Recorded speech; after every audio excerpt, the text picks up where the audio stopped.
Hello. Hey, everybody. Hello. I'm a little nervous. I'm horrified. Yeah, I'm a little scared. So if it's okay with you, Bettel, could I drink a little scotch to take the edge off? Oh yeah, be my guest. Yeah, sure. Thank you. All right. Question number 1. What do you think is the most important trait for a comedian and why? Like, no pun intended. What's funny to me is I don't know anything about comedy. Are you serious? Are you just like a natural? Like, I didn't study it. Like, I don't like watch like stand up, and I don't like. No kidding. But I just kind of like developed what I think is funny is mainly just timing. It's all planned in my head. When you do something, you know, like a watch this moment. No, you don't plan that you're going to fail. But if it's a 99% rate of failure and then you act like you have confidence, it makes it funnier. So like when I did CSGO, I would go like, I'm gonna snipe this guy. I get killed instantly because I knew I'd get killed. We've played games off stream. You're actually like pretty decent. Could get like really good at video games. Does that mean like you have to like limit yourself so that like you're constantly losing, even though like you Yeah, exactly. If I got too good, where's the content? I don't want to become the gamer. You don't want to be the gamer. I want to be the loser, which is way easier. So timing is everything. And from your point of view, timing is like, people will say, oh, like he maxed the luck stat. But from your point of view, it's not luck because you can see it coming. Like you set up the situation and then you walk into it knowing. Right. It's the illusion of luck. I guess that's like a horrible behind the scenes where everyone's got to get like disillusioned from me because they're like, oh, well, did he actually mean that? Or is he just one of his jokes? We can count on them to forget the next stream. I'm hoping that right now. I feel like I just ruined my career in the first question. I'm sorry. I'm so sorry. Next question. A curated list of the nicknames that your fans have given you. And I would like you to pick out your top 3, but if possible, if you could explain your reasoning as to why you like it so much. I think God's blunder is just such a cruel, horrible insult. There's like, not only is it clever to my name, but God's blunder is just so mean that it wraps around and it's funny again. It gives you like a mental reach around, in other words. Yeah, exactly. That was so fucking mean, but I have to laugh. It's just funny. Another question that I really like. Feel free to be like, this is outside of my comfort zone. I'm not gonna do that. But I just want you to tell us about the worst picture that you could find there. Just describe it to us and then tell us how it got there. I'm not doxing him, all right? I just want... I have so many is the problem. Could you give us like 3? I could give you a few. Yeah. I feel like all my bad photos have to be being drunk. Ooh. That's where all the worst photos come from, right? Baby, a triple. Okay, I'm ready. All right, so one of them is 8 cocktails on a table. Each cocktail comes in 2s of the same cocktail. Okay.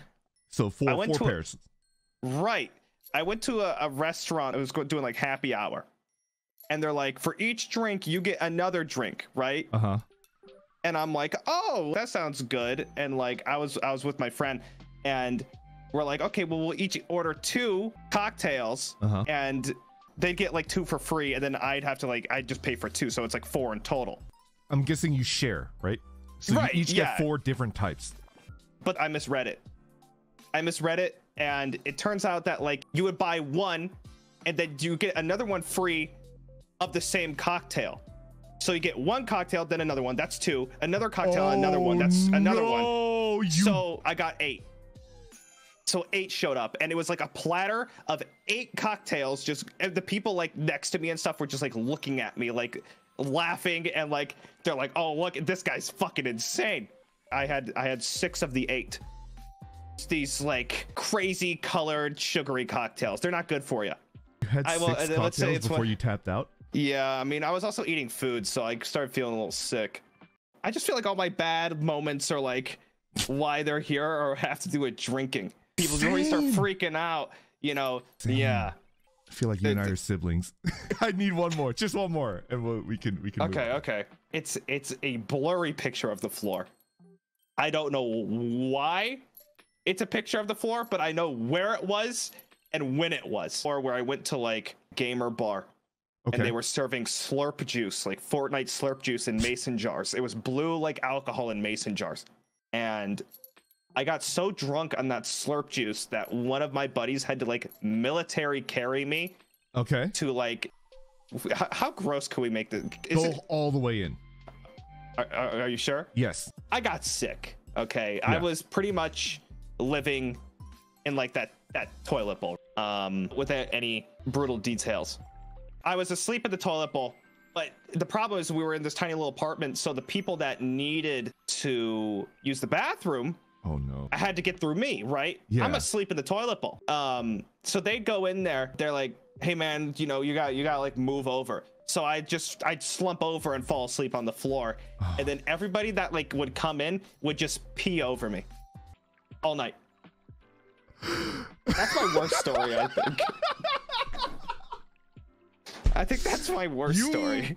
You might actually have the worst drunk story. I've done some like weird stuff when I was drunk. That might, like, nobody's ever pissed over me, like made an arc, like a double rainbow all the way. I think this is worse than the stabbing story, honestly. I would rather get stabbed again than get pissed over. How is that worse than you getting stabbed? Because I don't remember getting stabbed, but you clearly remember like the arc of the... Anyways. I do, yeah. I do. Yeah, that's pretty bad. I mean, it's vivid. I got really drunk and tried to pet a police horse and I got kicked in the face and pepper sprayed. How is that? That's not worse. I feel like well, I feel like it's because like even when you're pepper sprayed, your dignity as a human being is still like preserved, right? It's not dealing damage to your identity as a person, but getting pissed over is like something very real is like breaking. It was like an assault on like my pride. On like your pride as like a human, right? Yeah. Yeah. I didn't have much left. Hence why I drank slurp juice and lived in the toilet bowl. So I'm starting to understand that we're actually more similar than I thought, because like I like this question a lot. We have a really, really great and supportive fan base. I would like you to give them your best piece of general life advice. To, you know. I go from my own experience. Because I'm not about to like say something that I don't really understand. You know, follow things you're passionate about. Even if it doesn't follow like the general consensus of how things go in the world, you know, you just gotta keep on keeping on. You know, you gotta stick to your guns with what you like, and you'll try and find an answer to it. Because I do think it's important. I've never liked the idea of kind of revolving yourself around something that's comfortable but not what you enjoy. I don't like that. Interesting. Sometimes you gotta take the harder route for something that you want to do. I'm very much like a comfort guy. I like to have everything like set up in a nice orderly row that's very predictable and it lowers it. I mean, it just depends on the person, right? For me, when I'm passionate about it, I want to go to Antarctica, but everything in my brain is like, don't go there. Why would you even go there? Why would you do that? But should I go there? But the real question is, but you know, why not? Why don't you go there? Because it's do an off collab in Antarctica. If people live there. People do live there, but I imagine. Just go ahead. What kind of alarm is going off in your head? Is it like, are you going to like go there and you think you're going to die? Like, what's the warning? I just want to chill with the penguins, like the really big ones. In my brain, it's like, don't do that. Just leave them alone. First of all, like, they're wild animals. Like, leave them alone, right? Second of all, you'll die. So, like, the first... I go out there to, like, hang out with the penguins. Okay. And then the polar bear comes along, and you're like, this is it? Polar bears still live in Antarctica. Bears aren't in... What? They live in the other side. No, they don't. They do. What about those Coca-Cola ads? Where were they? They're in the North Pole. That place isn't real. Antarctica. All right. Isn't it the Arctic?